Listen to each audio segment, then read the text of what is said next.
कर्नाटक विधानसभा चुनाव की घोषणा के बाद से ही बीजेपी दक्षिण का अपना एकमात्र दुर्ग बचाने में जुट गई है।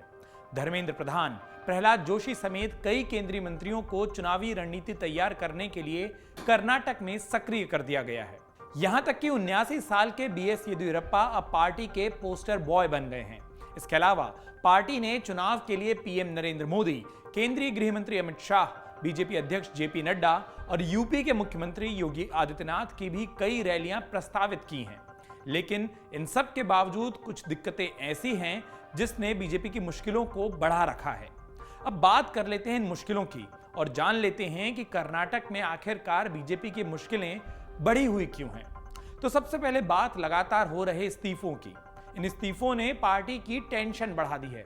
कर्नाटक में मार्च महीने में बीजेपी के भीतर 3 बड़े इस्तीफे हो चुके हैं। 3 मार्च को भ्रष्टाचार के आरोप में घिरे विधायक के मदल विरूपक्षपा ने इस्तीफा दे दिया था। 9 मार्च को पार्टी के विधान पार्षद यानी कि विधान परिषद से जो विधायक हैं पुतन्ना ने भी इस्तीफा दे दिया। पुतन्ना लिंगायत समुदाय का एक बड़ा चेहरा माने जाते हैं। और इसके बाद मार्च खत्म होते होते यानी कि 31 मार्च को भी बीजेपी से एक और इस्तीफा हो गया। 6 बार के विधायक KNY गोपाल कृष्ण ने इस्तीफा दे दिया। चुनाव के वक्त में टिकट घोषणा से पहले ही इस्तीफों की झड़ी से बीजेपी की मुश्किलें बढ़ गई हैं। कांग्रेस ने इधर दावा कर दिया कि बीजेपी के कई विधायक उसके संपर्क में हैं।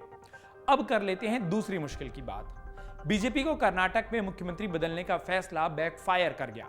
2004 में ही बीजेपी की कर्नाटक में बड़ी एंट्री हो गई थी। हालांकि सबसे बड़ी पार्टी बनने के बावजूद सरकार बनाने में बीजेपी को कामयाबी नहीं मिल पाई थी।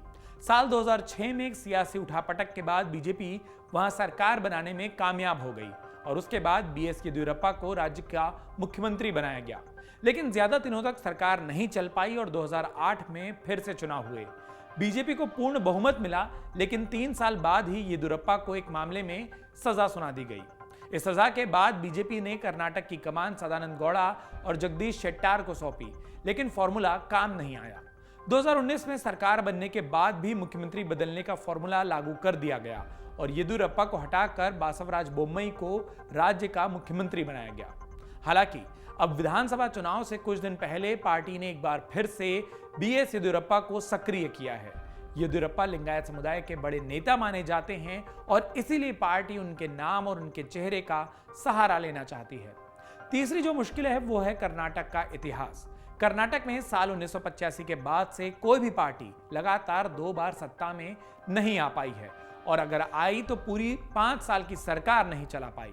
साल 2004 से ही राज्य में अच्छे परिणाम लाने के बावजूद बीजेपी को सत्ता में न आ पाने का अनुभव है और पार्टी समझती है कि अगर इतिहास ने फिर एक बार खुद को दोहराया तो ये राज्य उनके हाथ से निकल जाएगा। अब ये समझ लेते हैं कि आखिरकार कर्नाटक को लेकर बीजेपी इतनी चिंतित क्यों है और क्यों इस राज्य पे इतना ज्यादा ध्यान दिया जा रहा है। वैसे तो सियासत में हर पार्टी चुनाव जीतने के लिए उतरती है, लेकिन कर्नाटक में अगर बीजेपी को झटका लग गया तो दक्षिण भारत में एक बड़े झटके की तरह साबित हो सकता है। और वो कैसे, ये विस्तार से समझते हैं।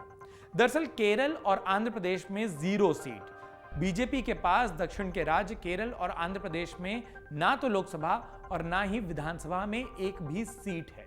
केरल में साल 2021 में विधानसभा के चुनाव हुए थे।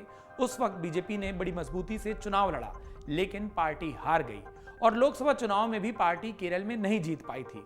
केरल में वाम मोर्चा के पास विधानसभा की 99 सीट हैं, जबकि यूपीए के पास 41 सीट। राज्य में विधानसभा की 140 सीटें हैं और सरकार बनाने के लिए 71 सीटों की जरूरत होती है। आंध्र प्रदेश की बात करें तो पार्टी वहां भी काफी कमजोर है। यहां 2019 में विधानसभा और लोकसभा के चुनाव हुए थे। इस चुनाव में जगन मोहन रेड्डी की पार्टी वाईएसआर कांग्रेस ने एक तरफा जीत हासिल की थी। बहुत बड़ा स्वीप था वो। बीजेपी यहां 0 पर सिमट गई थी। तमिलनाडु और तेलंगाना में भी बीजेपी की राह आसान नहीं है। तमिलनाडु और तेलंगाना में बीजेपी का खाता तो खुला है, लेकिन उसके आगे काफी मुश्किल दिखाई दे रही है।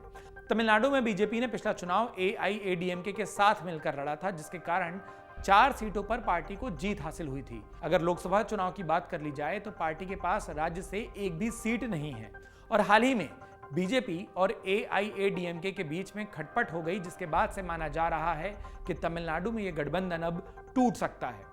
पिछले कुछ सालों में तेलंगाना में बीजेपी ने अपनी सक्रियता जरूर बढ़ाई, लेकिन उस राज्य में भी बीजेपी को काफी मुश्किल दिखाई दे रही है।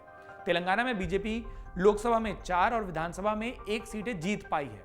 कर्नाटक में अगर बीजेपी चुनाव हार जाती है तो तेलंगाना की राह भी मुश्किल हो जाएगी, क्योंकि ये सभी जुड़े हुए राज्य हैं, पास के राज्य हैं और कहीं ना कहीं इस बात का असर होता है कि पार्टी अब कमजोर हो रही है और मतदाता ये सोचने लग जाते हैं।